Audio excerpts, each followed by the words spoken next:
She was standing on an auction block with her wrists bound, and she was not crying. She was not looking at the ground. She was looking straight at the crowd, memorizing faces. Every man who called out a price, every man who looked at her the way these men were looking, she fixed them in her memory like someone who understood that information is the only weapon left to a person who has no other weapons. The bidding rose. $60, 75, 100. Then a tall man came through the crowd without hurrying, without pushing the way. A man moves when he has already made up his mind. He stopped at the front. He looked at her not the way the others had looked, but the way a man looks at a situation he intends to fix. He raised his voice. $400 for both of them. This ends here. This is the story of what happened after that gavel came down, and why a man with a list in his pocket for rope and salt blocks rode home that day with something he had not known he was looking for. The morning of March 14th, 1876 arrived over Redemption Falls, Wyoming territory. The way most hard days do, quietly without warning, as if the world had not yet decided how much damage it intended to do before sundown. Callum Northrup rode into town before 7 in the morning with a list in his coat pocket and no intention of staying longer than 2 hours. He needed rope salt blocks and a replacement pulley for the east barn. Simple enough. The kind of errand a man runs between real work, the kind that should leave no mark on memory. I had made the same ride into Redemption Falls dozens of times over 14 years. I knew every storefront, every face, every dog that would bark at his horse, and everyone that would not. The town had grown since he first came here as an 18-year-old with calloused hands and a dying father's deed in his pocket, but it had not changed in any way that mattered. It was still a frontier town, trying to convince itself it was something more refined and not quite pulling it off. His brother Bridger had ridden in with him, which was both a comfort and a complication. Bridger Northrup, at 29 years old, was the finest horseman in 3 counties and the most reliably impulsive person Callum had ever known. He could read weather in a cloud formation, and he could not sit still for longer than 10 minutes. These two qualities summed up everything about him that was useful and everything about him that caused problems. They tied their horses at the post outside Alderman's General Store, and Bridger immediately announced he was going to look at a saddle he had seen on a previous trip. Callum let him go. He went inside, found the rope and salt he needed arranged for the pulley to be ordered from the supplier in Cheyenne, and was in the process of settling his account when he heard it. The voice came from the direction of the town square, carried on the cold March air through the open doorway. It was the voice of an auctioneer, the cadence of it unmistakable even at distance, that practiced rhythm of a man who turns living things into numbers and numbers into transactions. Callum went very still. He had heard that voice before. Not this specific man, not this specific town, but that cadence, that music of commerce applied to human beings. He had heard it 6 years ago in a telegram that arrived at a cattle camp in Colorado, 3 days hard riding from Cheyenne, informing him that his sister Hannah had been sold at a debt auction while he was moving a herd across a river and had no idea the world was collapsing behind him. I had ridden 3 days without sleeping. He had arrived in Cheyenne to find a grave marker and a landlady who spoke in careful tones about what had happened to Hannah in the 3 months between the auction and her death. He had stood beside that marker in the January cold and made a promise to himself that he had kept imperfectly ever since he would not let that happen again in front of him. He told old Alderman he would settle the remainder of his account later. He walked out into the March morning and turned toward the sound of that voice. The town square of Redemption Falls was not large, but it was full. Word traveled fast in frontier towns, especially word about spectacle, and what was happening on the raised wooden platform at the far end of the square qualified as spectacle by any measure. Callum moved through the crowd without urgency, not pushing, simply moving steadily, the way a large man moves when he has made up his mind, and the crowd parted for him with the courtesy that crowds extend to men who look like they have earned it. I saw them before he was fully through. 2 young women standing on the platform with their wrists bound in front of them. The older one was on the left. She was perhaps 22, slight in build, but standing with a posture so deliberate It looked like something she had decided rather than something that came naturally. Her hair was the color of wheat at late harvest, pinned under a bonnet that had seen better weather. Her dress was navy wool good quality, once worn now from travel, in whatever difficult days had come before this one. She was not crying. She was not looking at the ground. She was looking at the crowd the way a person looks at something they intend to remember. And Callum, when he followed the line of her gaze, understood what she was doing. She was memorizing faces. Every man who called out a price, every man who leaned to his neighbor and made a comment, every man who looked at her and her sister, the way some of these men were looking. She was fixing them in her memory with the precision of someone who understood that information is the only weapon available to a person who has no other weapons. The younger girl on the right was 18 at most, smaller, and she was frightened in the way that was harder to watch because it was honest. Her shoulders pulled inward, one hand gripping the older girl's arm above the elbow. She had the same coloring, the same fine features, and she had clearly been crying not long before, though she had stopped now, perhaps because her sister had told her to stop, and she had learned to listen to her sister's instructions. The auctioneer was a heavy-set man with a red face and a voice that carried like a church bell. I was describing the older girl's qualifications in terms that turned Callum's stomach. Educated, can read and write good, with accounts. The younger one sews and cooks, both girls from back east, both in good health. He said all of it with the cheerful professionalism of a man who had made peace with what he did for a living. A man near the front with tobacco-stained teeth called out $60. Another man somewhere in the crowd called 75. Callum stopped moving when he was close enough to see the older girl's eyes clearly. They were cornflower blue, the kind of blue that photographs describe but rarely capture. And in that moment, as the bidding rose, she turned her head and looked directly at him. It was not a look that asked for help. That was the thing that fixed him where he stood. That was the thing that separated this moment from the 100 other terrible moments a man witnesses in a lifetime on the frontier. She was not looking at him the way Hannah had looked at the man who bought her contract. She was looking at him with an assessment so clear and direct that it felt almost like a challenge, as if she were deciding right then whether he was someone worth noting or someone she would discard from her memory along with the rest of them. He found himself wanting to be worth noting. $100 came from somewhere behind him. Then a heavy-set man with a brocade vest called out 120, and the way he looked at the younger girl when he said it made the decision final in Callum's chest. He raised his voice. $300. The crowd went quiet the way crowds do when the number changes the conversation entirely. $300 in Wyoming territory in 1876 bought good breeding stock or a substantial portion of land. It was not what people paid for household help, and everyone in that square knew it. Bridger appeared at Callum's left shoulder. Callum did not look at him. He already knew what expression his brother was wearing because he knew Bridger the way you know something you have lived alongside for 29 years. The man with the brocade vest narrowed his eyes. 350. Callum looked at him. Just looked steadily for 5 seconds. The man looked away.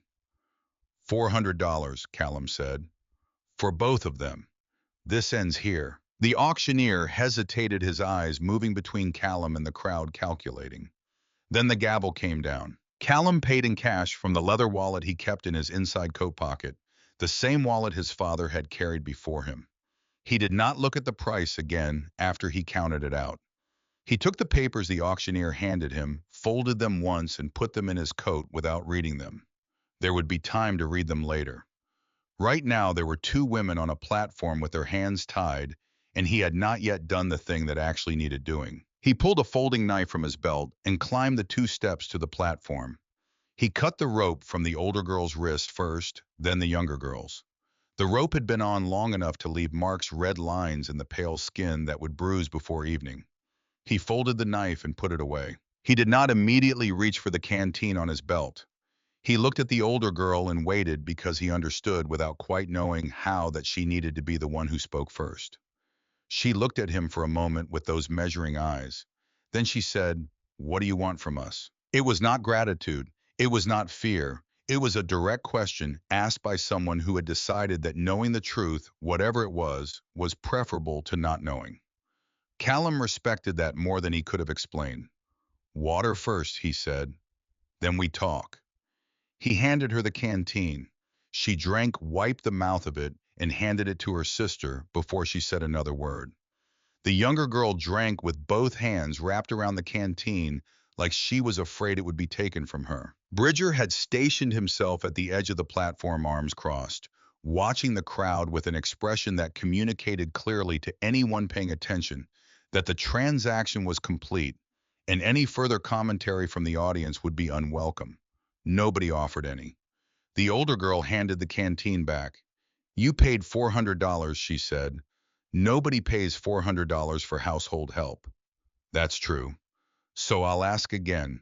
What do you want? Callum looked at her for a moment. He had a number of ways he could answer this question. He could tell her about his ranch and its legitimate need for someone who could manage accounts. He could talk about propriety and the arrangements that would be made. These things were all true, and he would get to all of them. But she had asked him straight, and she deserved an answer that was equally straight. My sister's name was Hannah, he said. 6 years ago, she was in a position very similar to yours. I was in Colorado when it happened. 3 days ride away. By the time I got to Cheyenne, she was already gone. He paused. I couldn't fix that, but I'm standing here right now, and I'm not going to walk past the same thing twice. The younger girl made a small sound. The older one was very still. That's your reason, she said at last. It was not quite a question. That's my reason. She looked at him for another long moment. Then she did something unexpected. She nodded once, a single careful nod, as if she had received information she needed, and was filing it away in the same place she had filed the faces of the men who had bid on her. My name is Adeline Winchester, she said. This is my sister Wren. We were raised in Philadelphia. Our father was a merchant. He died 4 months ago and left debts. Silas Crane was his creditor. Her voice did not waver on any of this. I can manage accounts and correspondence. Wren is skilled with a needle and in the kitchen. We work. We don't require charity. I don't offer charity, Callum said. I offer work. Then we understand each other. Bridger from the edge of the platform said nothing. But he was watching Adeline Winchester with an expression that had shifted from protective wariness to something more complicated, something that would take him some weeks to sort out.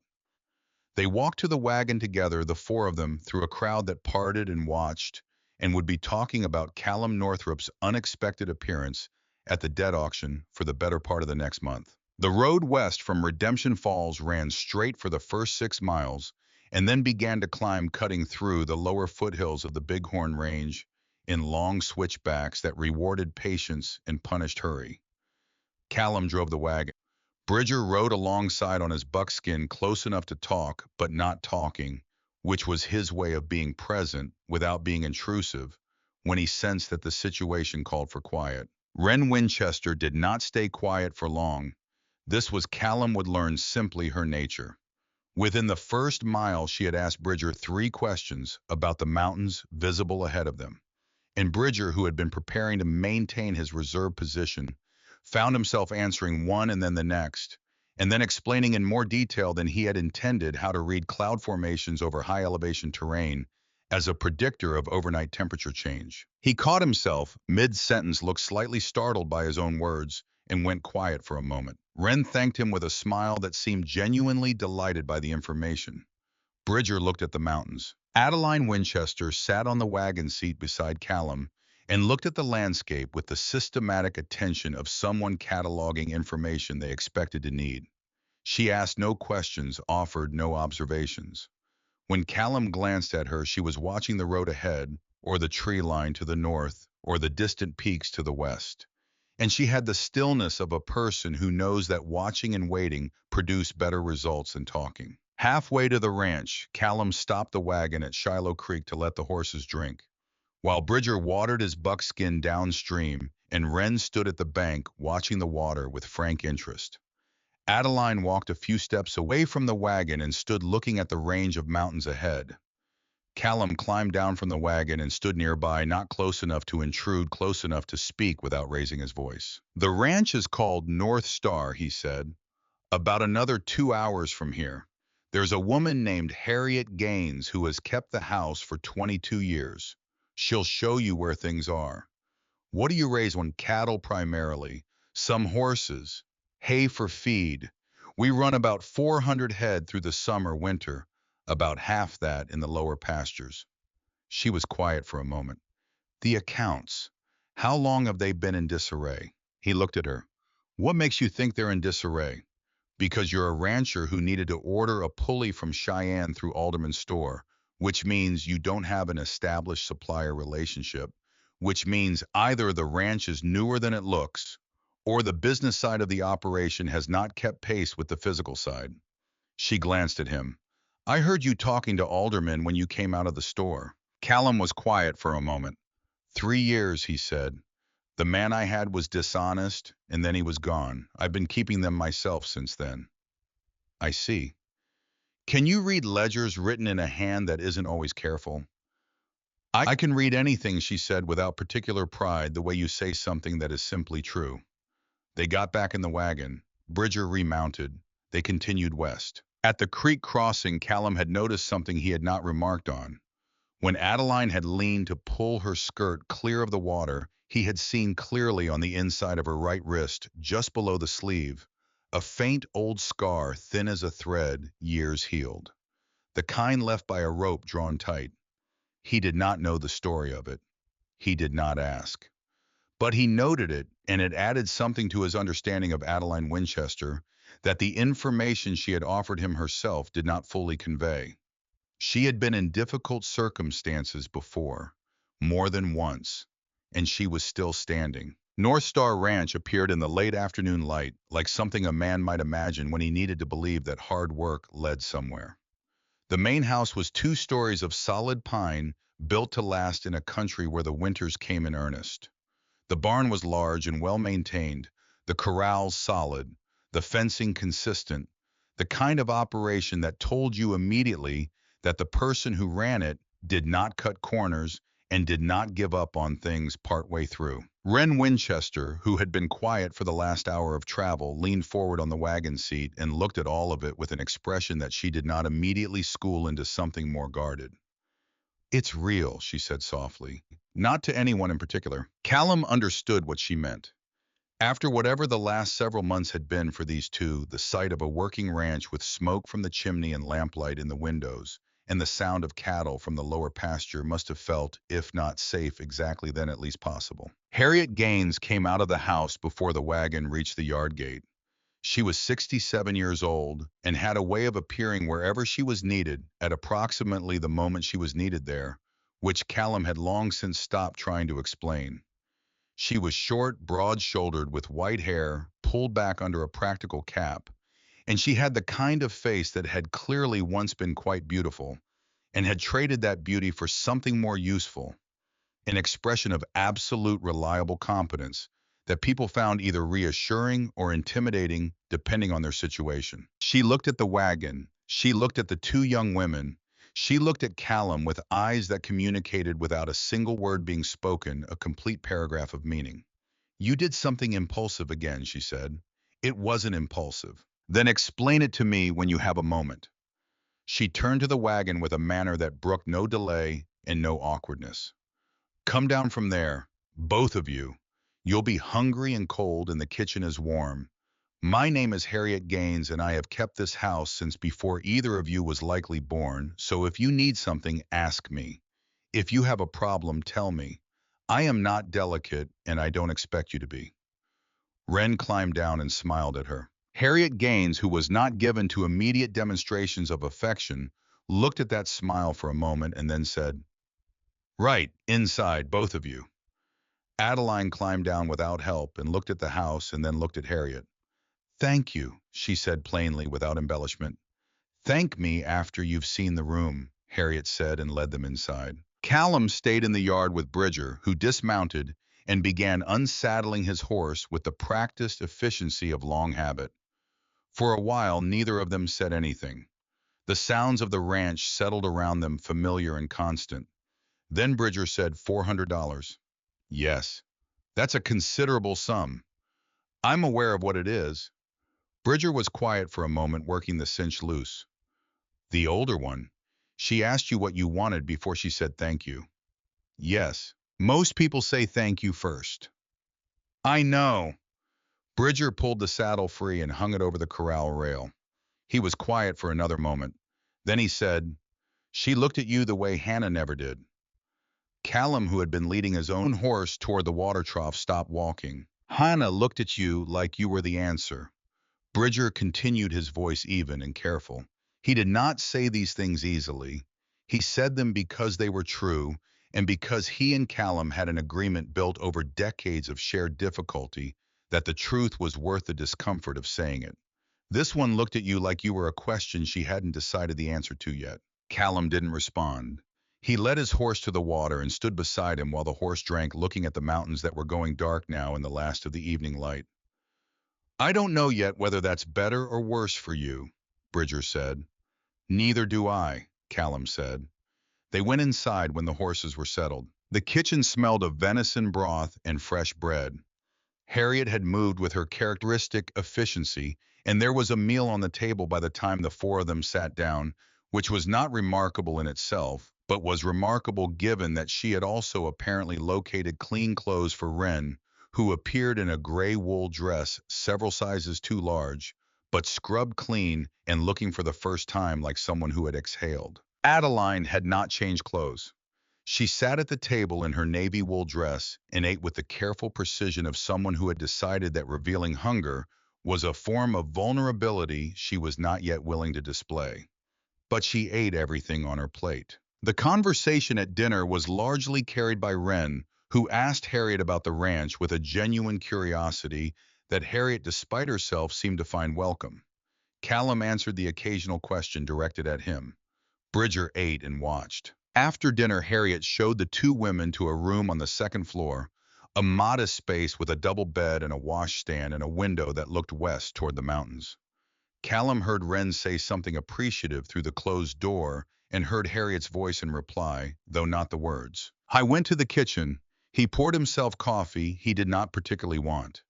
He sat at the table and looked at the papers he had folded into his coat that morning. The contracts, the transfer of debt obligation, the legal documentation that made him responsible for two women he had met 6 hours ago. He unfolded them and read them carefully.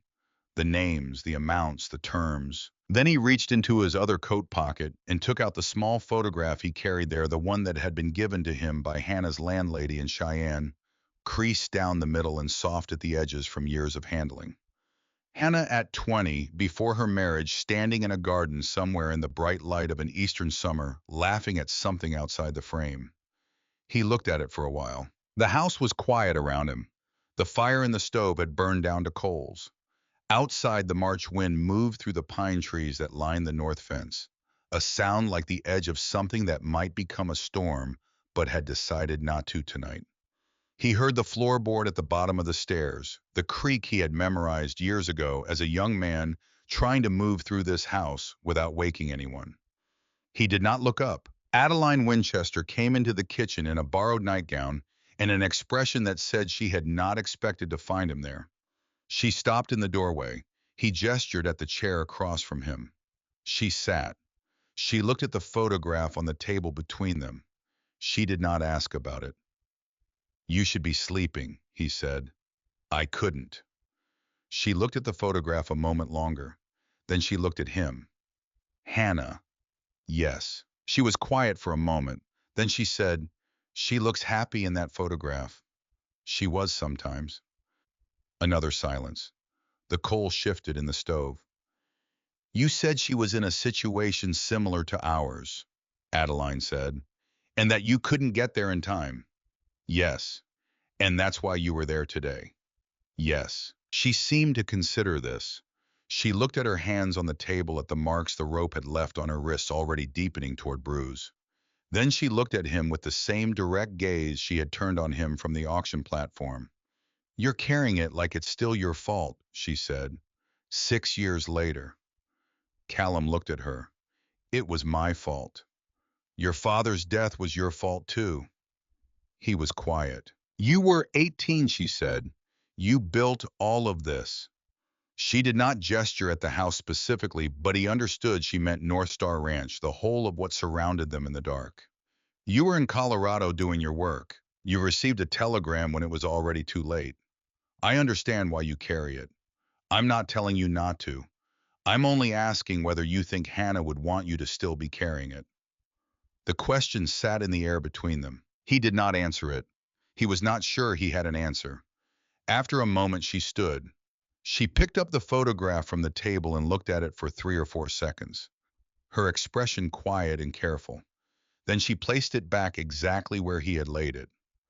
Thank you, she said, for what you did today, whatever your reasons were. She paused. I think she would have liked knowing you tried. She went back upstairs. Callum sat alone in the kitchen for a long time after that. The coal in the stove went entirely dark. The wind continued in the pines. He sat until the first gray of early morning began to show at the window, and then he put the photograph away, finished the cold coffee, and went to start the day's work. Bridger found him in the barn at 6 in the morning, already on his second task. He said nothing for a while, working alongside his brother in the way they had always worked, efficiently and without the need for a great deal of commentary.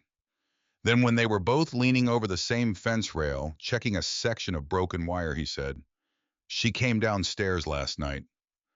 Callum kept working. She couldn't sleep. What did you talk about? Hannah. Bridger was quiet for a moment. You told her about Hannah? She asked. Bridger straightened up slowly. He looked at his brother with an expression that Callum recognized as the one Bridger wore when he was revising something he had already decided. The older one, Adeline. Yes. She asked about Hannah and you answered her.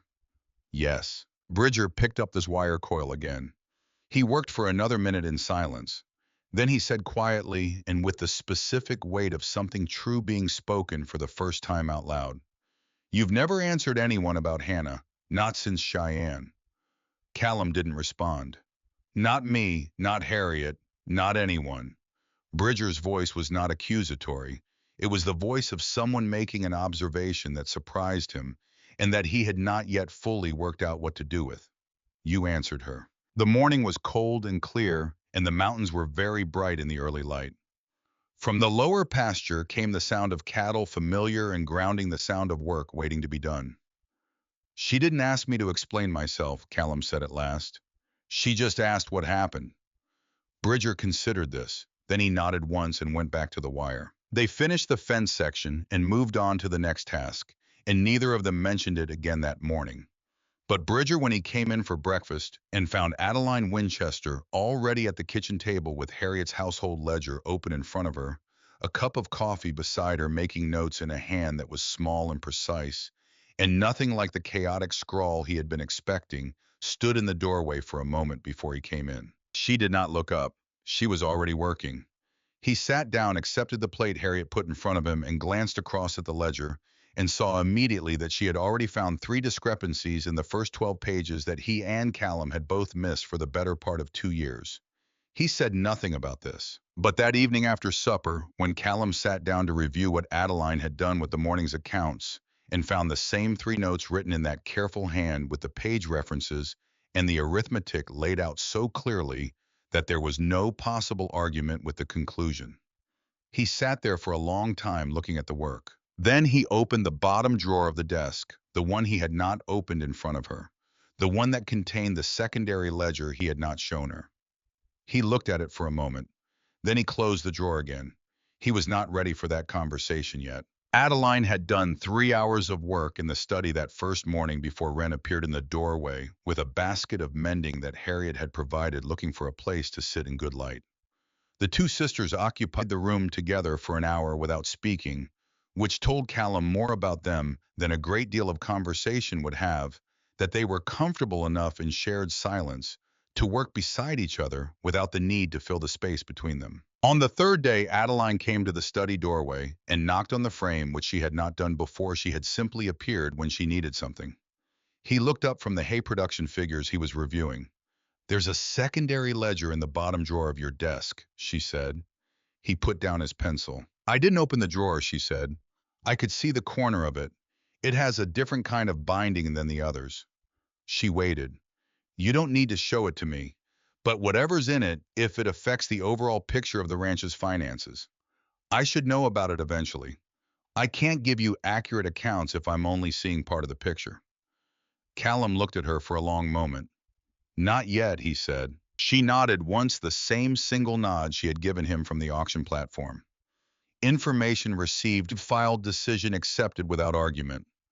She went back to the study. Bridger, who had been passing in the hallway and had heard the last portion of this exchange, stopped outside the doorway after she was gone and looked at his brother. Callum looked back at him. She's going to find out eventually, Bridger said. I know. Whatever it is in that drawer. I know. Bridger leaned against the doorframe. She won't like being surprised by it. I'm aware of that. She doesn't seem like someone who welcomes surprises in general. She is not, Callum agreed. Bridger pushed off the doorframe and started down the hall. Then he stopped and looked back. The payment going to Cheyenne, he said. The monthly one. Callum was quiet. She'll find the records of it eventually. She's thorough. He said it without judgment. She'll ask. I know. Are you going to tell her what it's for? Callum looked at his brother for a long moment. The evening light was coming through the west window of the hallway, golden low.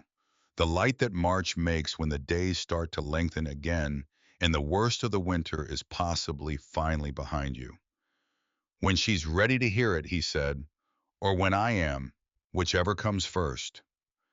Bridger accepted this. He went to see about the horses. Callum remained at his desk in the lengthening quiet of the early evening, the secondary ledger in the closed drawer beside him, and the photograph of Hannah in his coat pocket, and the silence in this house that had been different, he had noticed for exactly 3 days now.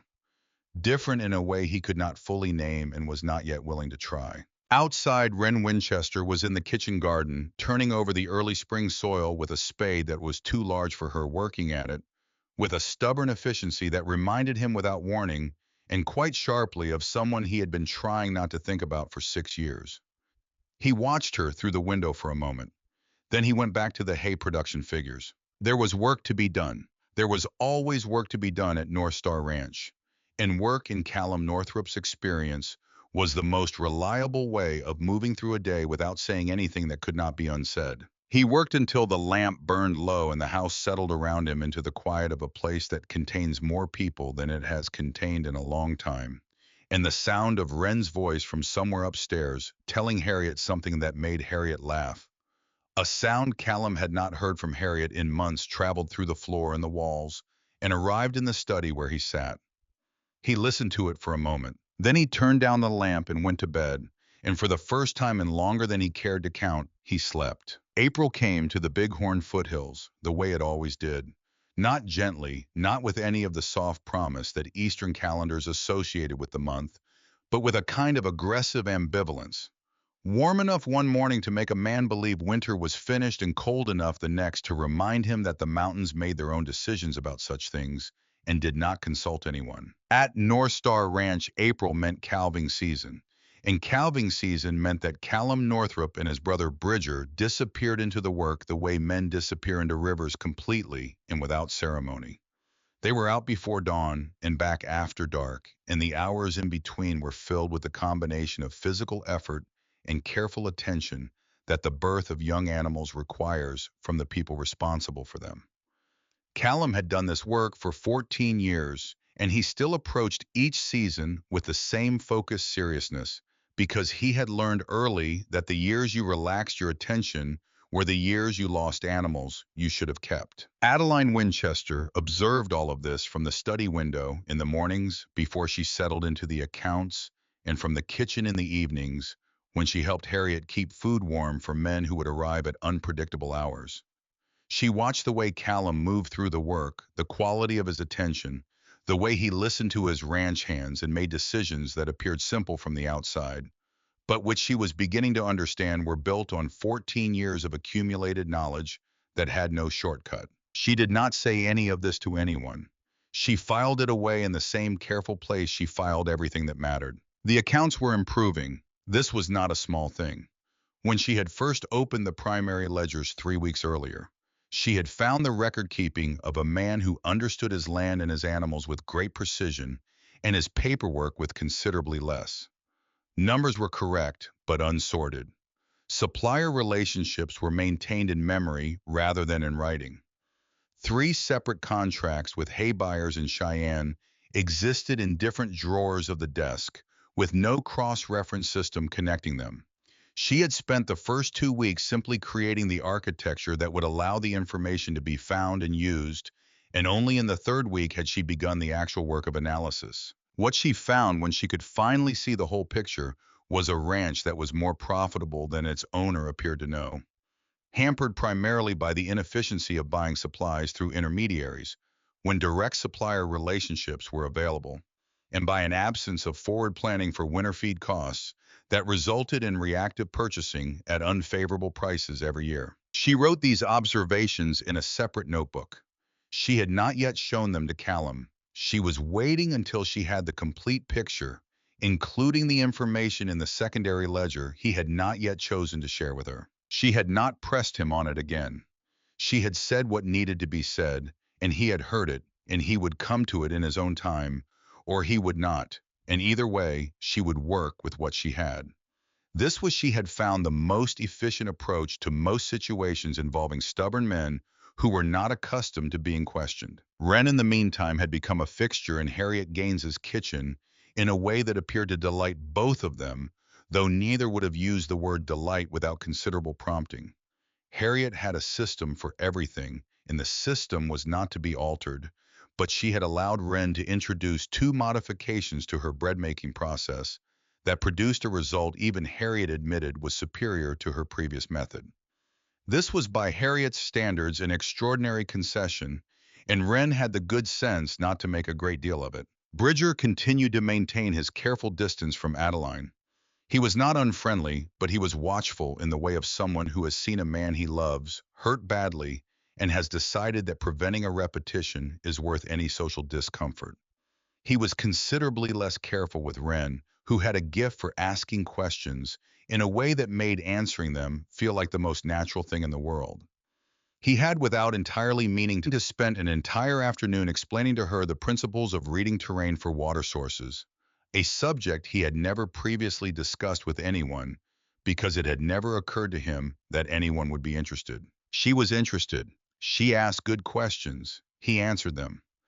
Callum watched this development with the impassive attention he brought to most things and said nothing about it to anyone. The morning of April 14th began clear and cold, which in Wyoming in April means precisely nothing about how the afternoon will go.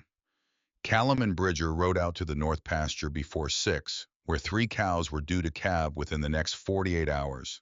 Harriet had a list of things she needed from the dry goods supplier and had arranged for a delivery wagon to meet Wren at the road junction 2 miles east of the ranch. A straightforward errand that required Wren to take the small trap and drive it herself, which she was entirely capable of doing. Adeline was in the study. At 10 in the morning, she looked up from the accounts and noticed that the light had changed. The way it went flat and gray rather than simply clouding over was something she had not seen before, but which produced in her a sensation she did not immediately have words for.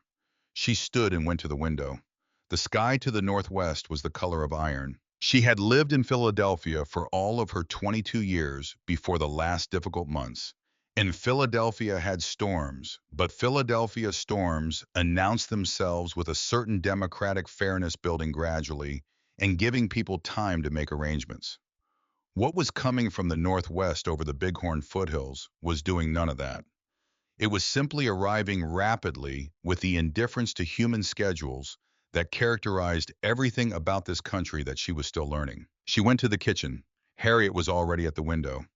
"Get the chickens in," Harriet said without preamble. "I'll bank the kitchen fire. The men will see it coming from the north pasture and head back." A pause. "Wren should be on her way back from the junction by now." Adeline went to the co-op and got the chickens, in which was more complicated than it sounded because the chickens were not cooperative.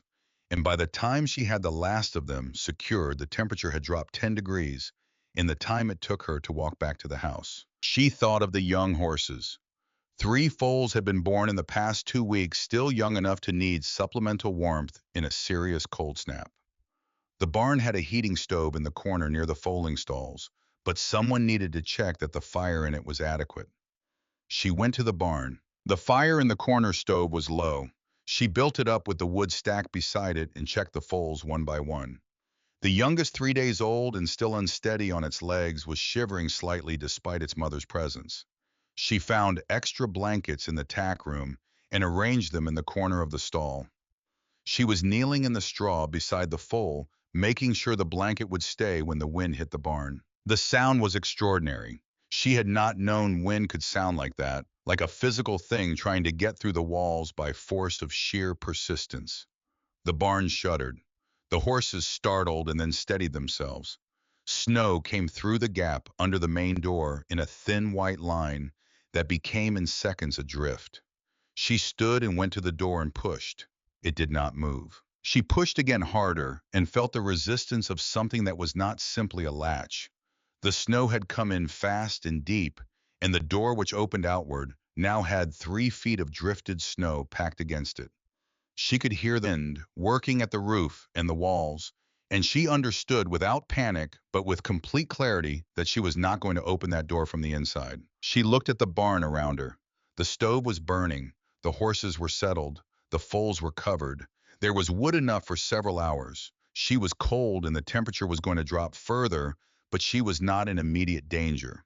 She was, however, not going anywhere until someone came for her. She sat down in the clean straw of the nearest empty stall, pulled her knees up, and waited. Callum saw the storm front when it was still 20 minutes out, which was enough time to move the cattle he and Bridger were working with into the lower shelter pasture, but not enough time to make it back to the main buildings without riding hard. He and Bridger rode hard. The ranch yard was white and blowing by the time they arrived. Harriet met them at the barn door, which would not open, and told him in 3 sentences what she knew. Wren had made it back from the junction 20 minutes before the storm hit. Adeline had gone to the barn to check the foals and had not come back, and the barn door was impassable from the outside without help. Callum and Bridger each took a side of the door and moved snow with their hands and a board from the fence until there was enough clearance. The door opened inward by 6 inches and then caught on something. Callum put his shoulder into it. The door opened. He went in. The barn was dim and warm relative to outside the stove in the corner, throwing orange light across the stalls. The horses were standing quietly. He heard before he saw anything, a small, controlled shiver, the sound a person produces when they are cold, and have decided that showing it is not acceptable. She was in the far corner stall, sitting in the straw, with her back against the wall and the youngest foal pressed against her side, both of them covered with the same horse blanket. She had pulled the foal close, and the foal, with the warmth-seeking intelligence of the very young, had stayed. She looked up when he came in. Her face was composed, her lips were pale. "The door went," she said. "I know." He came across the barn and crouched beside the stall rail. "Are you hurt?" "No, I'm cold." The foal was shivering, and I thought body heat would help. She paused. It seemed practical. He looked at her for a moment. Then he looked at the foal, which had closed its eyes. "It was practical," he said. Bridger appeared in the barn doorway, assessed the situation in approximately 2 seconds, and announced that he was going to see to the other horses and would be outside. He disappeared before anyone could respond. The storm intensified. The barn became defined by the sound of the wind outside and the small circle of warmth from the stove. Callum brought more wood from the pile and built the fire higher. He found a second blanket and brought it to the stall. Adeline accepted it without the studied composure she had been maintaining and wrapped it around her shoulders with the directness of someone who has been cold enough that they no longer care about appearances. "How long?" she asked. "Hard to say. A few hours for it to blow through. The door will be easier once the wind drops." She nodded. They were quiet for a while. The stove crackled. The horses shifted. The foal slept against Adeline's side with absolute confidence in the warmth it had found. This was what Callum would remember afterward. Not any single thing that was said, but the quality of the silence between the things that were said. He had spent a great deal of time in this barn over 14 years, and he knew its sounds at every season and every hour. And the silence of this afternoon was different from all of those silences because of the person sitting in it. He said at some point, "Tell me something about Philadelphia." She looked at him, slightly surprised by the request. Then she said, "The street we lived on had horse chestnuts on both sides. In autumn, they dropped their cases in the gutter, and children collected them for games. I used to count them on the way to school. I know that's not interesting." "It's interesting." A pause. "My father had an office on the second floor of our house that smelled of tobacco and old paper. I used to do my lessons at the corner of his desk while he worked. He taught me accounts because I kept asking questions about the numbers he was writing, and eventually it was simpler to explain them than to keep telling me to be quiet." She was looking at the foal as she spoke. "He wasn't a careful man with money ultimately, but he was a careful teacher." "What happened to the business?" "A series of investments that seemed reasonable at the time and were not. He trusted men he had known for years, and they made decisions that benefited them and not him, and he didn't see it coming until it was too late." She paused. "He died 4 months ago. I think partly because he couldn't bear being the reason we had nothing. He was not a man built for failure." "Are you?" She considered this with the seriousness she brought to all actual questions. "I don't know yet," she said. "I haven't finished yet." The wind pressed against the barn walls with renewed force, and then eased slightly. The foal shifted, rearranged itself without waking, and settled again. Callum said after a while, "Hannah was afraid of storms." It was the first time he had offered something about Hannah that was not an answer to a direct question. Adeline recognized this and received it carefully. "How old was she when you started looking after her?" "Our mother died when Hannah was 4. I was 7. He looked at the fire. "Our father tried his best for about 2 years, and then the best became less and less until it wasn't much at all. By the time I was 12, I was running what there was of the house. He died when I was 12. I had Hannah and a deed to a piece of land that wasn't worth much, and no particularly clear idea what to do next. But you knew what to do. I learned the difference matters." She looked at him. "The difference between knowing and learning. If you know something before you've done it, it stays abstract. You do it and get it wrong, and do it again and get it less wrong, and eventually the knowing and the doing are the same thing. That's different from book learning. Both are useful. They're not the same." She was quiet for a moment. "Hannah, how old was she when she married?" 20. "He seemed like a decent man. He was from a family with some standing in Laramie. I was moving cattle to Colorado that year, that whole season, and I didn't know him as well as I should have before I agreed to the marriage." The fire shifted. "He died of a fever 18 months after the wedding. He left debts I didn't know existed. By the time I heard about any of it, Hannah had been at the Cheyenne auction for 3 weeks, and the man who bought her contract was not interested in housekeeping." Adeline was very still.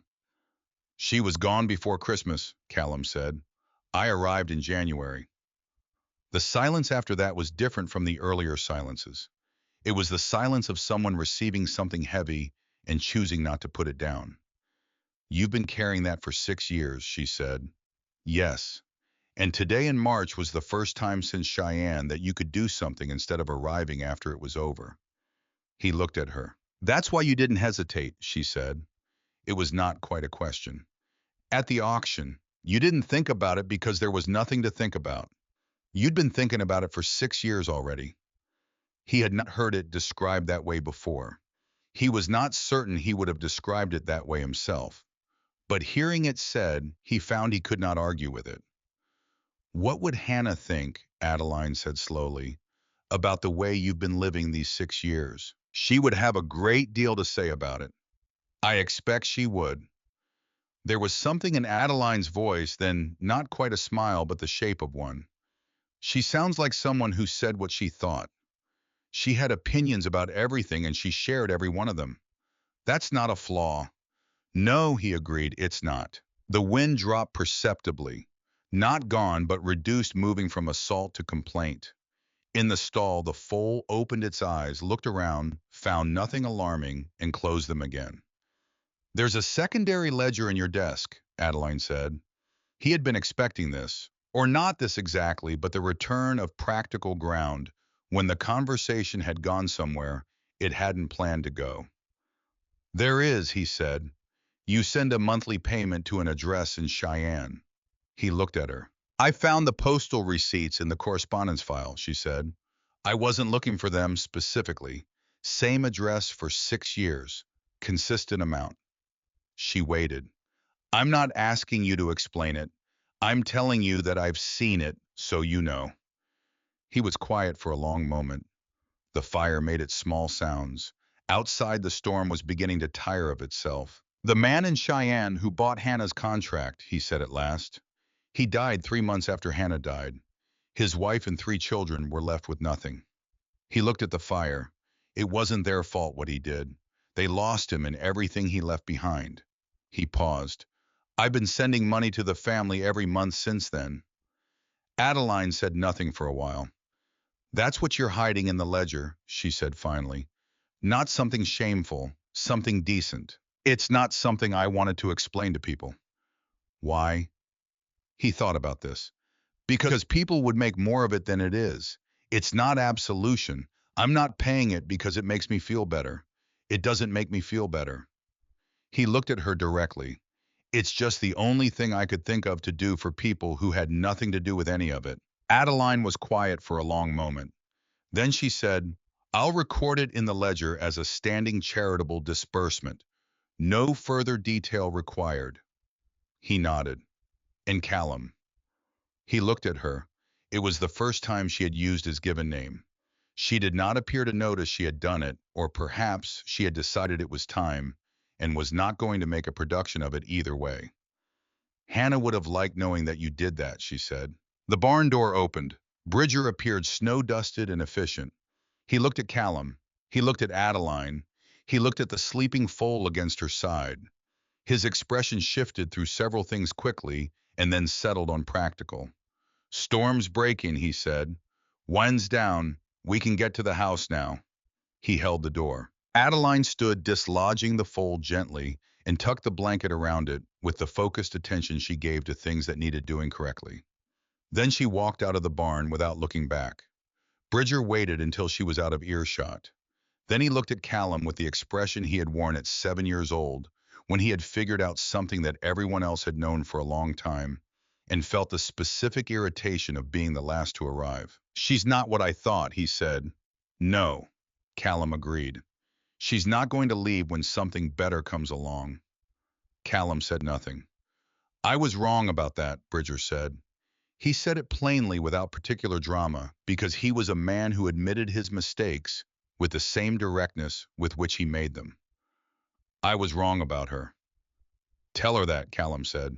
Not me. Bridger looked at him for a moment. Then he went to check on the horses. 3 days after the storm, Silas Crane rode into North Star Ranch on a gray mare with 2 men behind him who wore their guns at an angle that communicated their function without any need for introduction. Callum saw them from the upper fence line and came down to meet them in the yard.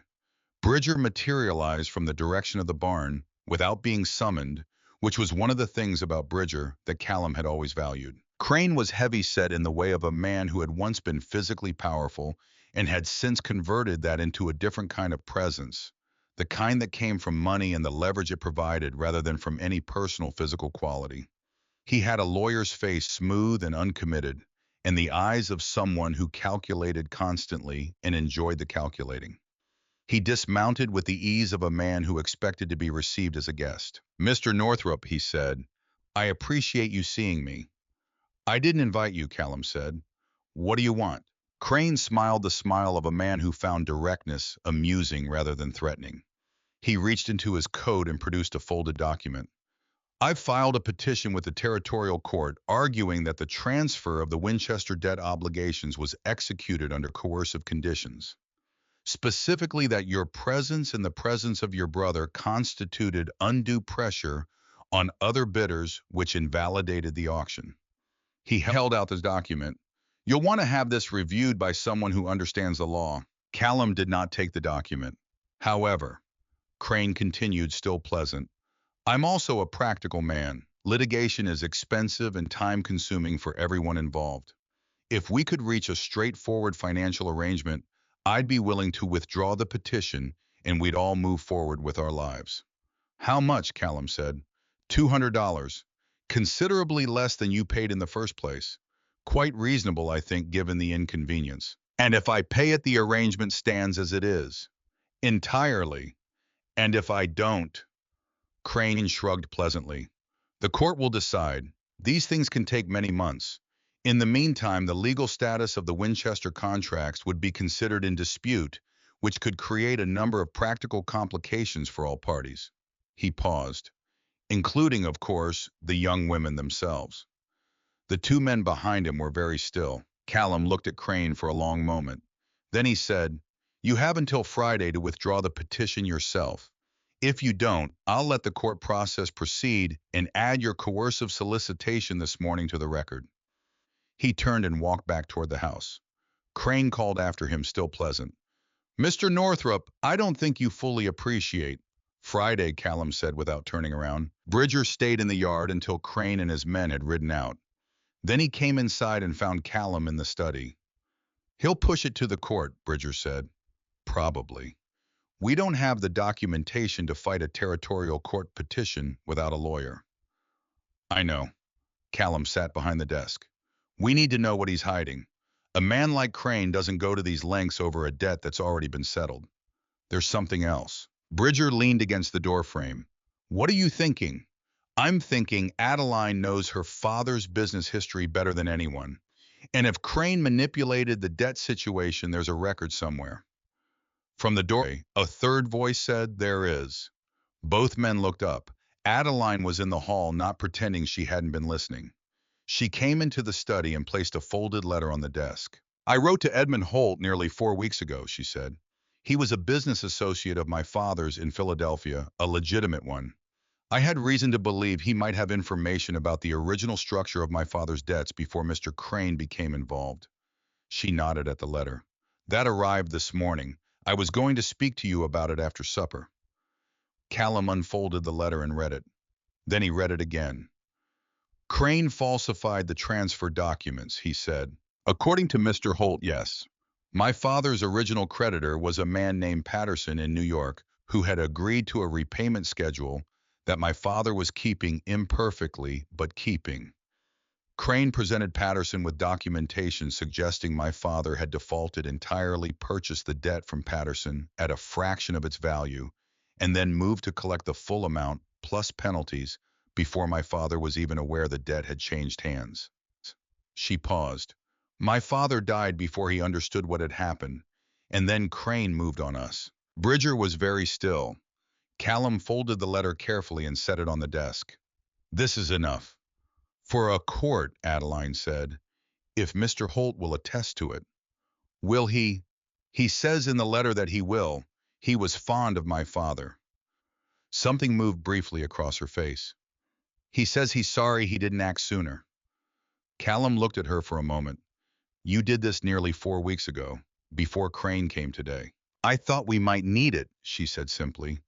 I wasn't certain, but I thought we might. Bridger made a sound that was not quite a laugh, but occupied the same general territory. He looked at the ceiling briefly and then looked back at the room. Callum stood. He picked up the letter. I'll take this to Judge Crawford in Redemption Falls this week. With Holt's written attestation and the postal records I have of Crane's previous dealings in the territory, the petition will be thrown out before it reaches formal proceedings. And Crane, Bridger said. Crane will have other problems. Callum looked at Adeline. You should have told me about the letter when you sent it. She met his gaze. I wasn't sure it would produce anything useful. I don't bring you problems without solutions, if I can help it. He was quiet for a moment. Don't do that again. Bring you solutions. Do things that affect this household without telling me you've done them. She held his gaze. All right, she said, provided the same courtesy runs both directions. The silence that followed was the kind that arrives when two people of equivalent stubbornness recognize each other clearly for the first time. Agreed, he said. She left the study. Bridger waited until her footsteps had gone up the stairs. Then he looked at his brother with an expression of such elaborate blandness that it was clearly covering something entirely different. Both directions, he repeated. Not one word, Callum said. Bridger pressed his lips together. He was silent for approximately 4 seconds.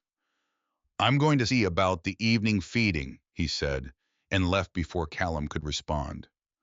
The following week, Bridger found Adeline alone in the study during the late afternoon hour when Callum was out at the south pasture and Harriet had taken Wren into town for dry goods. He knocked on the open door frame. She looked up from the ledger. He came in and sat in the chair opposite the desk, the chair that no one had used until Adeline Winchester had arrived and made it her working position. He looked at his hands for a moment, which was something he did when he was deciding how to say something he had already decided to say. I was wrong about you, he said. She put down her pen and gave him her full attention, which was what she did when something was actually worth attending to. When you first came here, I thought you were intelligent and composed, and that you'd make good use of the situation until something better presented itself, that you'd work hard and be grateful and leave when it suited you. He looked at her directly. I was wrong. She was quiet for a moment. What changed your mind? Three things. He held up one finger. You went to the barn in the storm to check on foals that were not your responsibility and could easily have been left to chance. Another finger. You wrote to Philadelphia nearly 4 weeks before you needed the information because you were thinking ahead for people who hadn't asked you to think ahead for them. A third finger. You told Callum that both directions meant both directions, and you didn't back down when he looked at you the way he looks at things he's not ready to hear. She said nothing. He hasn't slept properly in more than 2 years, Bridger said.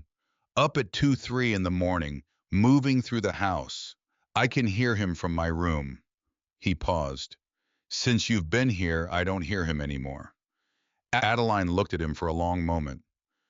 I'm not telling you that to pressure you into anything, Bridger said. I'm telling you because you're someone who wants to know the actual situation rather than the polished version of it. He stood. That's all. I was at the doorway when she spoke. Bridger. He stopped. Thank you, she said, for being honest with me, even when you weren't sure you should be. He nodded once. He went back to whatever he had been doing before. Adeline sat at the desk for a while after that, with her hands still and the ledger open in front of her, and the afternoon light coming through the window at the low angle that April makes when the day is thinking about becoming evening. She thought about what Bridger had said. She thought about the secondary ledger and the payments to Cheyenne and the barn in the storm, and the way Callum Northrup sat in his kitchen at midnight with a photograph in his coat pocket and answered her questions with the directness of someone who had decided that one honest conversation was worth more than a dozen comfortable ones. She thought about Wren, who was happier here than she had been anywhere since their mother was alive. She thought about what it meant to have somewhere you could see yourself staying, not because you had no choice, because you had looked at all the choices available, and this was the one that made sense. She picked up her pen and went back to the accounts. Outside, the April evening settled over North Star Ranch with the quality that this country produced when the wind dropped and the light went gold, and the mountains stood out against the sky in the absolute clarity that follows difficult weather. Somewhere in the lower pasture, a calf was calling for its mother with the focused insistence of the very young. And after a moment, the answer came back lower and certain, and the sound of it carried all the way to the study window, where Adeline Winchester sat working at a desk that had become without her, quite noticing the exact moment it happened her desk. She did not look up from the ledger, but the corner of her mouth moved just slightly in the direction of something that was not quite a smile, but was close enough to count. The confrontation at Redemption Falls happened on a Tuesday, which was an ordinary day for everything except what occurred in it. Callum had ridden into town with Bridger and the letter from Edmund Holt folded in his inside coat pocket, intending to present the documentation to Judge Ambrose Crawford at the territorial courthouse and let the law do what the law was designed to do in situations where a man had used it as a weapon against people who had no comparable weapon to use in return. He had done this kind of thing before, navigated the machinery of frontier justice with the patience of someone who understood that the machinery moved slowly, but that it did eventually move. He was prepared for a procedural conversation, for the careful language of legal process, for the particular tedium of doing the right thing through official channels. What he was not prepared for was Wren. Harriet had come into town with them that morning for a separate errand at the millinery, and Wren had come along because Wren rarely passed up an opportunity to see something new, and Harriet rarely said no to her. Adeline had stayed at the ranch. She had accounts to finish and had said so with the directness that characterized everything she said, and Callum had not argued because there was nothing to argue about. She was right. The accounts needed finishing. I was inside the courthouse with Bridger when the door opened and Harriet appeared, which was immediately notable because Harriet did not interrupt official proceedings for minor reasons. She came directly to Callum and spoke quietly and without preamble. Silas Crane had found Wren at the dry goods counter while Harriet was at the millinery 2 doors down. He had spoken to her for approximately 3 minutes before Harriet arrived and removed her from the situation. Wren was outside unhurt, but pale in the way that meant something had been said that hit its mark. Callum excused himself from Judge Crawford's office with a brevity that the judge, who had known Callum Northrop for 11 years, apparently found sufficient explanation in itself. Wren was outside on the boardwalk with Harriet's hand on her arm. She looked up when Callum and Bridger came out. He said she started and then started again in the way of someone who has decided to report accurately rather than editorially. He said that Adeline had made a very comfortable arrangement for herself and that it would be a shame if complications arose that disrupted it. He said that if Adeline cared about what happened in North Star Ranch, she would consider whether her presence was helping or hurting the people she claimed to care about. She paused. He said it very quietly and pleasantly, which made it worse. Callum was still for a moment. Then he said, "Where is he now?" "The saloon," Harriet said. "He went in while I was bringing Wren outside." Bridger was already moving. Callum put a hand briefly on Wren's shoulder, the gesture of a man who was not demonstrative by nature, doing the thing that needed doing regardless. Then he followed his brother. The saloon at midday on a Tuesday was not crowded, but it was not empty either. Crane was at a corner table with his two associates, a glass in front of him, the posture of a man entirely comfortable with his position in any room he chose to occupy. He looked up when Callum and Bridger came in with the expression of someone who had been expecting this and had prepared for it. Callum walked to the table and placed the folded letter from Edmund Holt on it face up so that Crane could read it from where he sat. Then he placed beside it the postal documentation of Crane's financial dealings in Wyoming Territory over the past 7 years that Judge Crawford had allowed him to copy from the territorial records that morning, which had been the actual purpose of his visit and which Crane apparently had not known about. Crane looked at the documents. The pleasantness did not leave his face entirely, but it changed quality, becoming the pleasantness of something maintained by effort rather than ease. "You approached my sister-in-law this morning," Callum said. He used the word deliberately and watched Crane hear it. "Whatever you said to her, you will not say again to anyone connected with North Star Ranch. You will not approach them in town. You will not send correspondence to the ranch. You will withdraw your petition with the territorial court by Friday, as I told you last week." He paused. "The documentation on that table is a copy.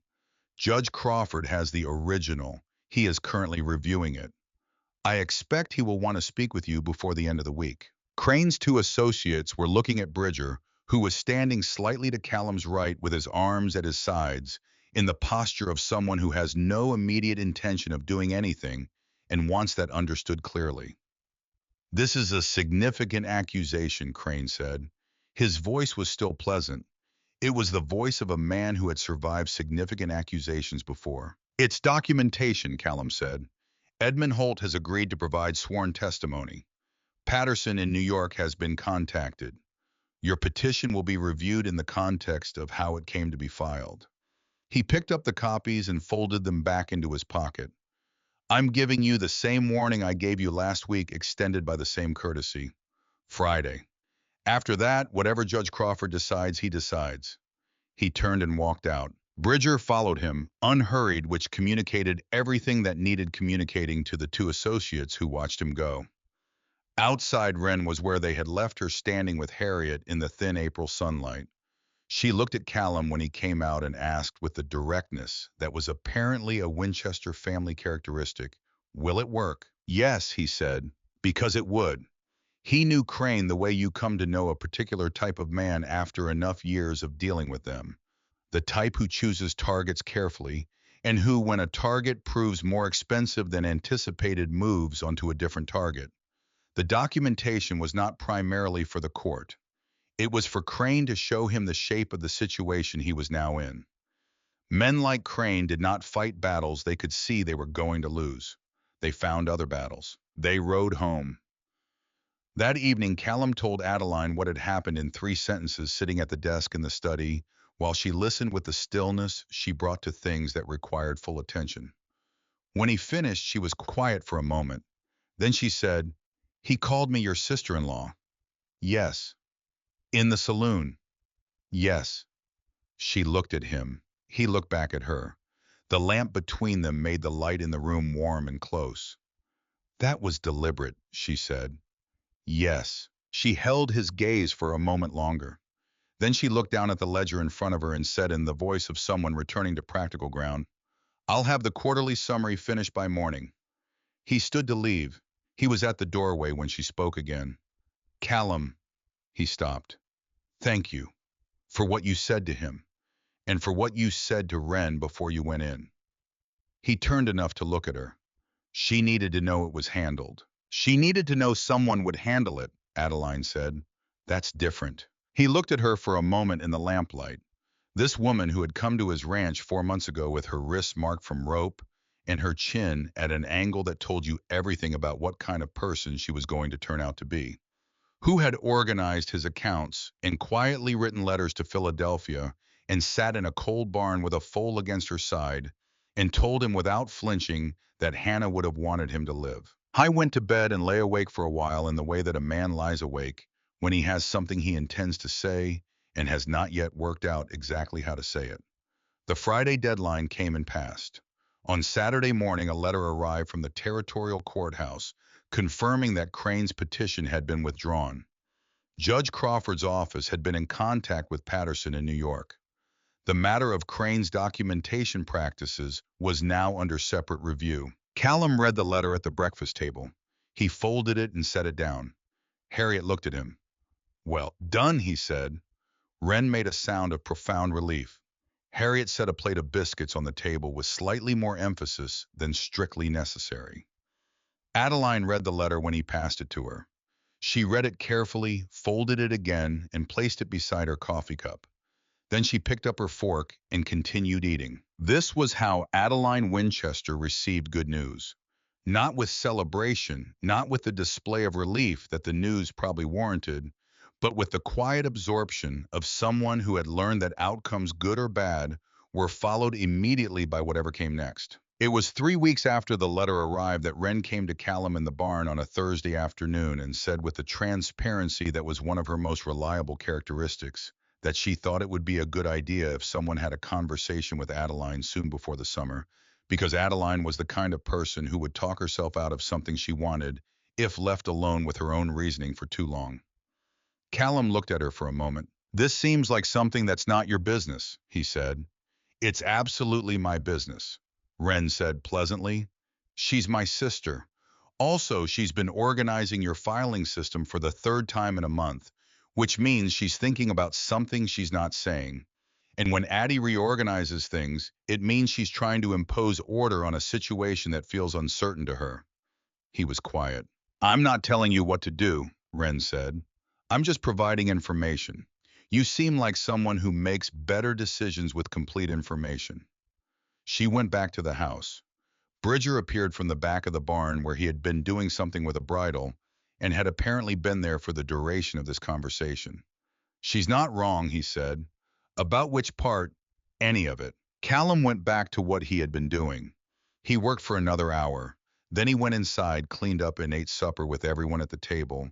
And the conversation was the usual conversation of a working household, at the end of a working day, practical and warm in equal measure. After supper, when Harriet and Wren had gone to their respective rooms, and Bridger had made himself tactfully absent in the way that he had become very good at. Over the past few months, Callum knocked on the open door of the study. Adeline looked up from the ledger. He came in. He placed 2 cups of coffee on the desk, one on her side and one on his, and pulled the chair around so that it was beside the desk rather than across from it. He sat down. She watched this rearrangement with the careful attention she gave to things that represented a departure from established pattern. He said, "I'm not good at this." She said, "At what specifically?" "Saying things that aren't about the ranch."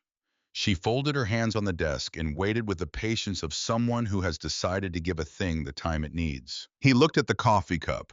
He looked at the lamp. He looked at his hands, which were calloused from 14 years of working this land, and which were at this moment doing nothing which was not their accustomed state. "When I came into Redemption Falls on March the 14th, he said, I had a list in my pocket, rope and salt blocks and a pulley for the east barn. I had no intention of staying more than 2 hours. He paused. "I've thought about that morning many times in the past months, about what would have happened if I had gone to Alderman's and come straight home without going near the square." "You would have heard the auctioneer's voice and gone anyway," she said. He looked at her. "Because of Hannah," she said. "You would have gone regardless of the list." He considers. "Probably," he agreed. "So the list doesn't matter." "The list doesn't matter," he said. "But what I wasn't expecting was that it would become something other than what I thought it was when I bid $400 in that square." She was very still. "I thought I was doing something I owed Hannah," he said. "And that's true. That's still true. But it's not all of it anymore." He looked at her directly because he had never been able to do this kind of thing without looking directly at the person he was doing it with. "You organized my accounts and found the suppliers I should have had for a decade. And you wrote to Philadelphia without telling me, and you sat with my foal in a coal barn, and you told me things about Hannah that I had never let myself hear from anyone else. And at some point between March and now, it became something else. Something that has nothing to do with Hannah, and nothing to do with the contracts in that drawer, and nothing to do with anything except that I would like you to stay. Not because the ranch needs someone who can read a ledger, because I would like you to stay." The study was very quiet. He reached into his vest pocket and placed on the desk between them a ring. Gold, simple, no ornamentation, worn smooth with years of wear. His mother's ring kept in the small box in his dresser drawer. Since the winter she died when he was 12 years old, and had carefully put it away in the only safe place he could find, and told himself he would know when the right time was. "I don't have elaborate things to say," he said. "I don't have a speech. I have a ranch and 14 years of work, and a brother who is impossible most of the time, and a woman named Harriet who will tell you every fault I have in considerable detail if you ask her." He paused. "And I have the fact that this house feels worth coming home to now, these past months. That's something I had stopped being able to say, and I know why, and I would like it to continue." Adeline looked at the ring on the desk. She looked at it for a long time, and he did not rush her because he understood that she was doing what she always did with things that mattered, which was to make certain she understood it completely before she committed to a position. Then she reached out and picked up the ring. She turned it once in her fingers, feeling the weight and the worn smoothness of it. She looked at him. "You're not asking me because it's practical," she said. It was not quite a question. "No." Or because the contracts make it the logical next step. The contracts are in the bottom drawer. They have nothing to do with this. Or because Wren spoke to you in the barn on Thursday." He was quiet for a beat. "She mentioned you reorganize things when you're uncertain." The corner of Adeline Winchester's mouth moved, just slightly, the shape of something she had been keeping contained for longer than she had perhaps been fully aware of. She slid the ring onto the fourth finger of her left hand. It fit as though it had been made for her, which it had not been, which was the kind of thing that a more sentimental person than Adeline would have made something of, and which she simply received as information. "Yes," she said. He looked at her. "That's my answer," she said. Yes, because I came here in March with nothing, and I have been watching this place and the people in it for 4 months, and what I see is somewhere I want to be. Not somewhere I'm making the best of. Somewhere I would choose. She looked at him steadily. I would choose this. I would choose you. That's not something I say without meaning it. I know, he said. Good. They sat for a moment in the lamplight, the ring on her hand, and the coffee going cold between them, in the silence that exists in a room where something has just shifted from one state into another, and both people in it can feel the difference. Then Adeline picked up her pen and looked at the ledger and said, I want to show you something I found in the Cheyenne supplier contract before we lose the light. He pulled his chair closer to the desk. She showed him what she had found. They worked for another hour. When he finally said goodnight at the door, she looked up and the lamplight caught the ring, and she looked at it for a moment with an expression that she did not school into anything more composed, because there was no one watching who required that of her. She went back to the ledger. In the morning, she came down to breakfast and sat in her usual chair and accepted the coffee Harriet put in front of her. And Harriet, who noticed everything, saw the ring immediately and set the coffee pot down on the stove with a sound that caused Wren to look up from the bread she was slicing. Wren saw the ring. She put down the bread knife. She crossed the kitchen in 4 steps and embraced her sister with the unself-conscious warmth that was entirely and specifically Wren and Adeline allowed it, and even returned it with both arms and without reserve. Harriet picked up the coffee pot again. She poured her own cup. She looked out the window at the morning.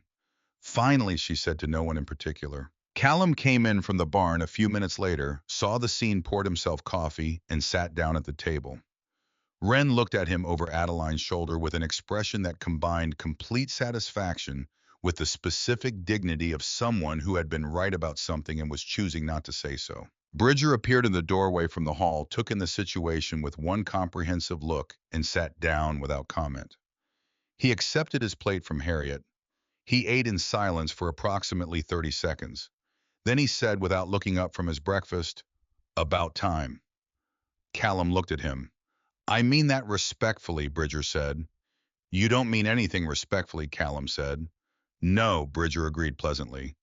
"But I mean this one sincerely." The wedding was held in September, which Harriet had determined was the correct time because the worst of the summer work would be finished and the worst of the winter would not yet have started, and there would be a window of approximately 3 weeks during which North Star Ranch could accommodate a celebration without the celebration interfering with anything that absolutely could not be interfered with. No one argued with Harriet's reasoning because Harriet's reasoning was correct. Wren made the dress. She had been making it quietly for 6 weeks by the time Adeline found out about it, working in the evenings in the small room off the kitchen that had become her sewing room.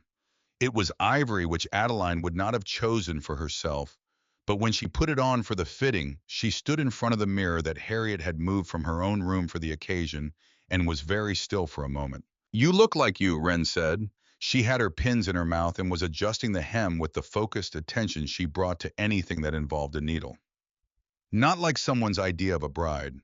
Like you dressed for something that matters." Adeline looked at herself in the mirror for another moment. "It's very good work," she said. Wren took the pins out of her mouth. "I know," she said. "Don't move." The morning of the wedding was clear in the way that September mornings in Wyoming are clear when the weather has decided to cooperate. A clarity so complete it seemed personal, as if the sky had made a specific effort. The mountains to the west were at their best in this light, every ridge and snowfield distinct, the kind of view that made people who had grown up with it still stop and look. The ceremony took place in the yard under the sky and in front of the mountains, because the house could not have contained what Harriet had assembled in terms of guests, which was most of the surrounding ranching community, plus the relevant people from Redemption Falls, which was considerably more people than Callum had expected or particularly wanted, but which he had accepted because Harriet had arranged it, and because Adeline had said when he mentioned it that a public occasion was perhaps not the worst thing, given what the public occasion in March had been. He stood at the end of the pathway that Harriet had marked with the late-season wildflowers from the upper pasture, yellow and white, and the pale purple of the asters, and he waited. Bridger was beside him, which was the correct position for Bridger, and the only one either of them had discussed or needed to discuss. He had cleaned up with a thoroughness he applied to things he considered genuinely important, and he stood with his hands at his sides in the posture of a man who is containing a significant quantity of feeling through the reliable mechanism of standing still. He said very quietly while they waited, "You did all right, Cal." Callum said nothing. 14 years of doing everything the hard way, Bridger said. You did all right. Callum looked at the pathway. Adeline came around the corner of the house on Harriet's arm because she had no father to walk with her and had not been willing to pretend that she did, and because Harriet had earned the position through 22 years of being the constant in this place that made everything else possible, and because Adeline Winchester made decisions that were true to the situation rather than to convention, and this decision was both. She walked steadily. Her dress caught the September light. Her hair was up in the way she usually wore it for working, because she had told Wren that she did not want to look like someone else's idea of a bride. And Wren had arranged it accordingly with two small white flowers from the garden tucked in above her left ear. She looked at Callum when she was close enough to see his face clearly, and whatever she saw there made her expression do something that people who had known her for 4 months recognized as Adeline Winchester's version of a smile. The full version, unguarded, the one she did not produce for general audiences. He held out his hand. She took it. Reverend Miller was brief and sincere, which was the combination that Callum had specifically requested. The vows were the traditional ones because Adeline had said that the traditional ones said what needed to be said, and she did not see the point of inventing new language for things that had adequate language already. When it was done and Reverend Miller said that Callum could kiss his bride, and Callum did, Wren made a sound of pure, undiluted happiness that carried across the entire assembled company and caused at least 3 people who had never met her to smile. Bridger looked at the mountains. Harriet looked at the sky. The celebration lasted well into the evening. Tables had been set up in the yard, and food had been produced in quantities that reflected Harriet's fundamental belief that no one should leave a North Star Ranch occasion feeling that they had not been adequately provided for. Music arrived in the form of 2 fiddle players from a neighboring ranch who played with the enthusiastic imprecision of people who loved what they were doing more than they had mastered it, and who were entirely correct to play anyway. Callum danced once, which was once more than he had danced in several years, and he danced with Adeline, and he was not graceful about it, and she was entirely patient about his lack of grace. And at some point during the second song, she said quietly, close enough that no one else could hear, "You're doing fine." "I'm doing terribly," he said. "Yes," she agreed, "but you're doing it anyway." Later, when the guests had thinned and the children were asleep on blankets in the corners, and the fiddle players had moved to something slower, Callum found Adeline standing at the edge of the lamplight looking at the ranch, the barn, the corrals, the dark shapes of the mountains against the star-filled sky. He stood beside her. She said without turning, "I keep thinking about March." "So do I." "The auction, the rope." She looked at her wrists, which bore no marks, now had not for months. "I stood on that platform and thought that I had failed, that I had let my father die and let myself and Wren end up there, and that whatever happened next would be the consequence of a failure I could not undo." He listened. "And then you came through the crowd," she said, "and you didn't look at us the way everyone else was looking at us. You looked at the situation like it was a problem with a solution, and you were working out what the solution was." She paused. "I decided in that moment that you were either exactly what you appeared to be, or you were very good at appearing to be something you weren't, and that the only way to find out which one was to stay close enough to find out. And," she looked at him, "you're exactly what you appeared to be, which is not common." He was quiet for a moment. "You're more than you appeared to be," he said. "That first morning, I thought you were capable and determined and possibly the most direct person I'd ever met. And now, all of that," he said, "and also someone who sat in a cold barn with a 3-day-old foal because she could not leave something small and vulnerable alone in the cold.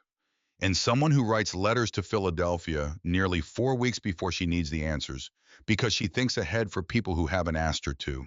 And someone who told me that Hannah would have wanted me to live." He paused. I hadn't let anyone say that to me before.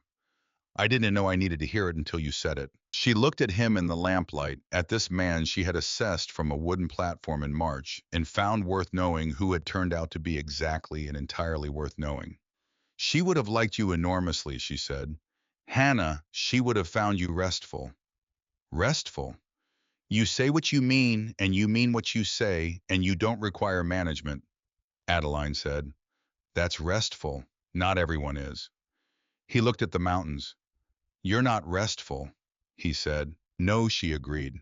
You're thorough and exacting, and you reorganize things when you're uncertain, and you conduct correspondence in secret when you think it might be strategically useful.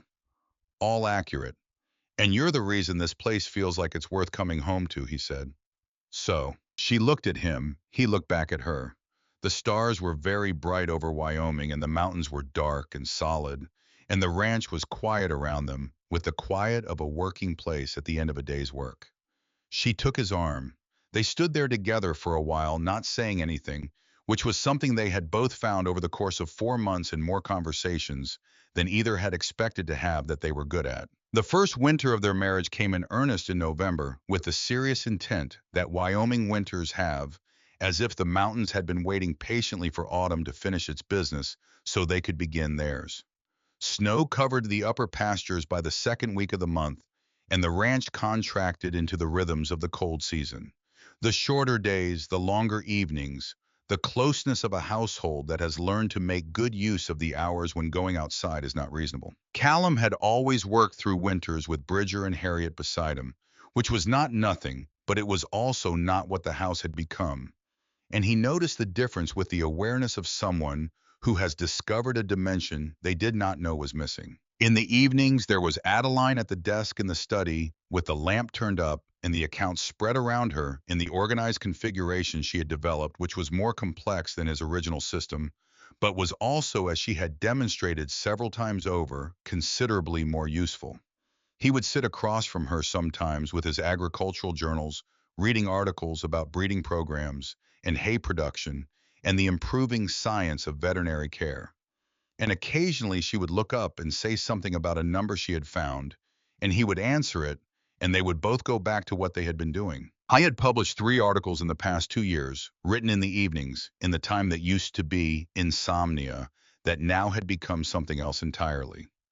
The articles were about practical range management, written by a man who had learned from doing rather than from study, and they had been received with more attention than he expected, letters arriving from ranchers in Colorado and Montana asking specific questions about the methods he described. Adeline had read all 3 articles. She had not told him she was reading them.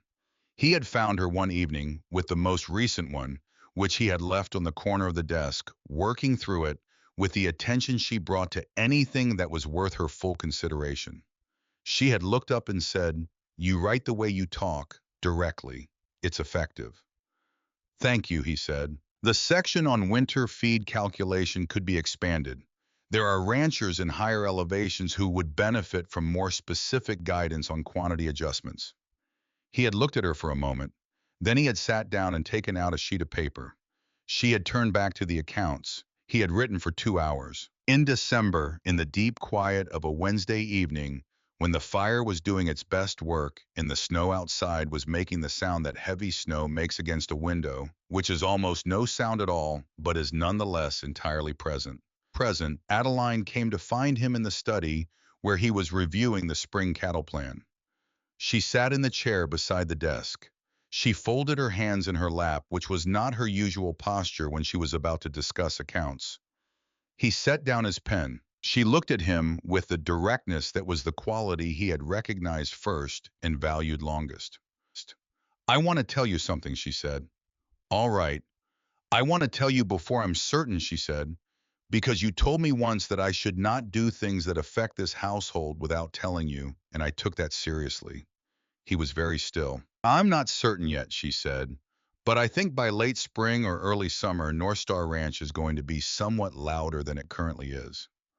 The fire made its small sounds.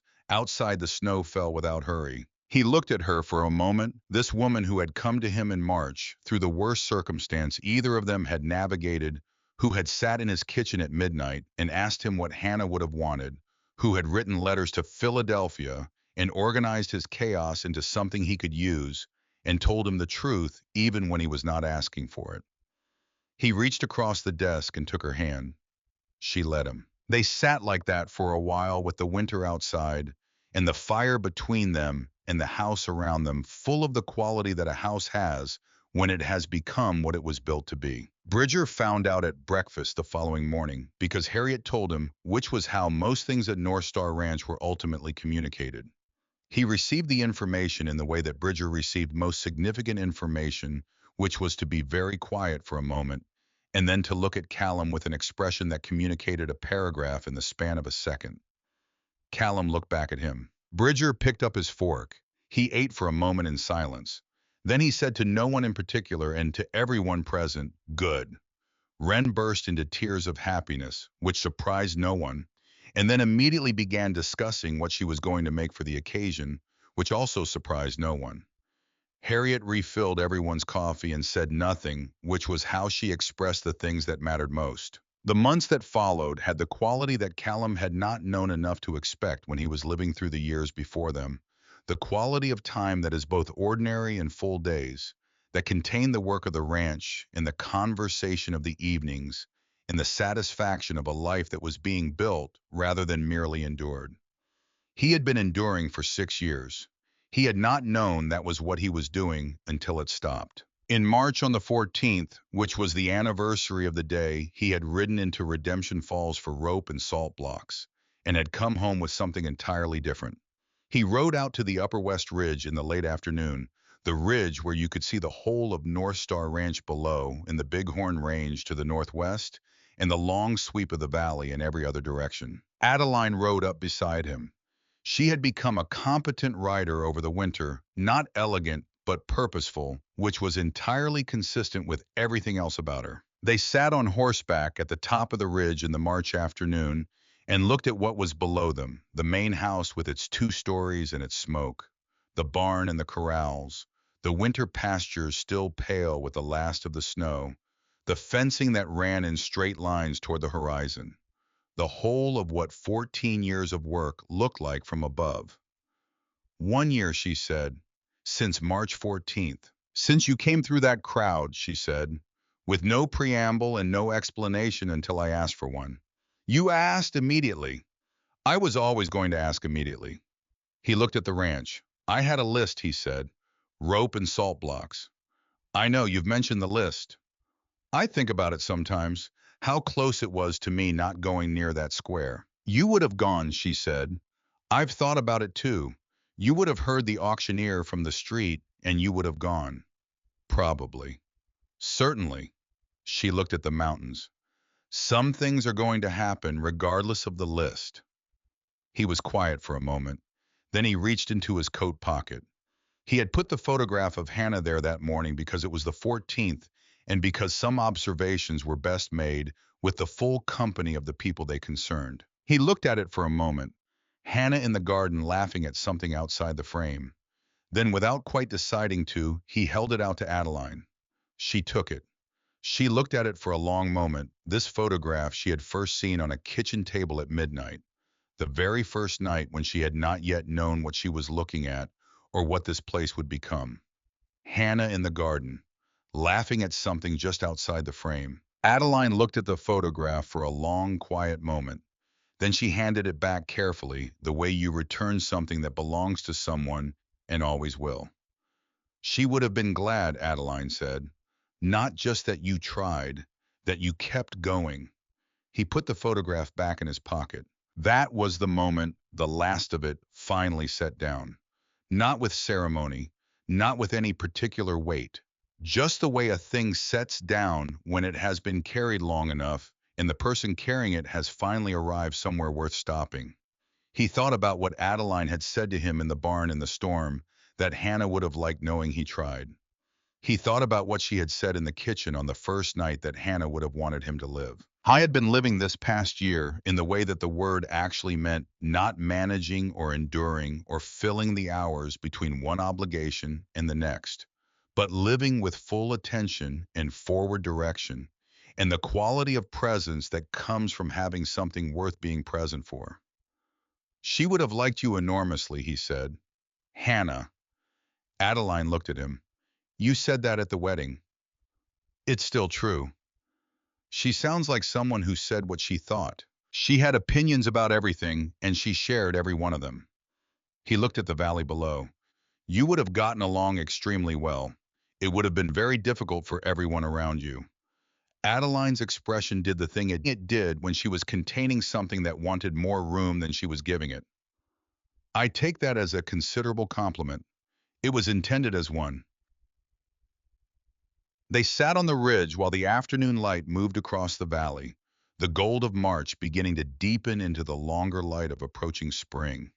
The light that meant the worst was past, and the work of the new season was almost ready to begin. Below them in the house that had been waiting for exactly this, for longer than either of them had known, there would be a summer, and then another after it, and the sound that Harriet had been asking the house to make for years was already on its way. Adeline put one hand briefly on the pommel of the saddle. He watched her do it. Neither of them said anything about it because there was nothing left to say that had not already been understood. Below them, North Star Ranch sat in the landscape, the way things sit when they have been built by someone who intended them to last solid and purposeful and entirely itself. Callum, he looked at her. You promised us a home, she said. That day in Redemption Falls, when you cut the ropes and gave us water and told us about Hannah. You said we'd have a home with you. I remember. You kept that promise very thoroughly, she said. I want you to know that I know that. He looked at her for a long moment, at her face in the March light, at the ring on her hand, at the person she had been becoming over this year, and would continue to become in the years that were coming, the years he intended to be present for in the full sense of the word. You made it something to keep, he said. She held his gaze. Then she nodded once, the same single careful nod she had given him from an auction platform on March the 14th, 1 year ago. Information received, understood, filed in the place where she kept the things that mattered. She turned her horse toward the ranch below. He rode beside her. They went home.